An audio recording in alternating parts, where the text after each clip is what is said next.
এই যে জীবনটা হচ্ছে কোন আদত পরিবর্তন। এই যে ভক্তি জীবনটা করছু কোন পাই যে ଗୋଟେ ଅଲଗା ପ୍ରକାର ଆମେ ଅଭ୍ୟାସରେ ପଡି ଯାଇଛୁ, ସେଟାକୁ ଟିକେ ଟିକେ ପକେଇ ପକା କରିକି ଟିକେ ହରି କଥା ଶୁଣିବୁ, ହରିନାମ କରିବୁ, 5 ଦିନ ହେଲେ ବି ବା 4 ଦିନ ହେଲେ ବି କମ ସେ କମ ଟିକେ ସୁସ୍ଥ ମସ୍ତିଷ୍କ ବିଶିଷ୍ଟ ମଣିଷଟିଏ ହବ। এইଥିପାଇଁ ପରିବର୍ତ୍ତନ ଅଛି ନା। କିନ୍ତୁ ଆମର କଣ ହେଇଛି,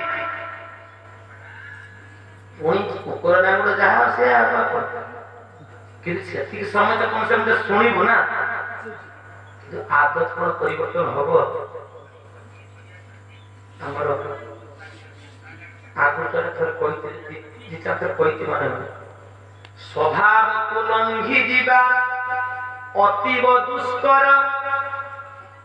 ସ୍ୱଭାବକୁ ଲଙ୍ଘି ଯିବା ଅତୀବ ଦୁଷ୍କର।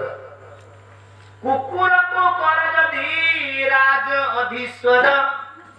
ଯଦି କୁକୁର କେତେବେଳେ ରାଜା ବି ଯଦି ହେଇଗଲା, ସିଂହ ବାଘ ଯଦି ଫେଲ ହେଇକି ଯଦି କୁକୁରକୁ ବି ରାଜା କରିଦିଆଯାଏ, ସିଂହାସନେ ଉପନୀତ ହେଉ ହେଉ ତାର ଚୋବାଇବ ଉପାନ ସେହୁ ଆପଣାର।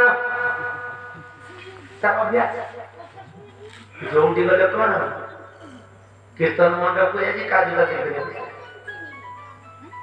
କୀର୍ତ୍ତନ ମଣ୍ଡପ ବା କୀର୍ତ୍ତନ କରିବା ପାଇଁ ଆସିଛୁ, ହରି କଥା ଶୁଣୁଥିବୁ, ସେ ଯଦି କାହାର ମୋବାଇଲ ଫାଇଲ ପଡିଥିବ ବେକାର ପଡିଛି, କିଏ ନା କିଏ ନେଇ ତ ଭଗବାନଙ୍କ ସେବାରେ ଲଗେଇବି ଆଉ ଲୁଚେଇ ଦେଇସାରିଲା ସୁଇଚ ଅଫ୍ କରିକି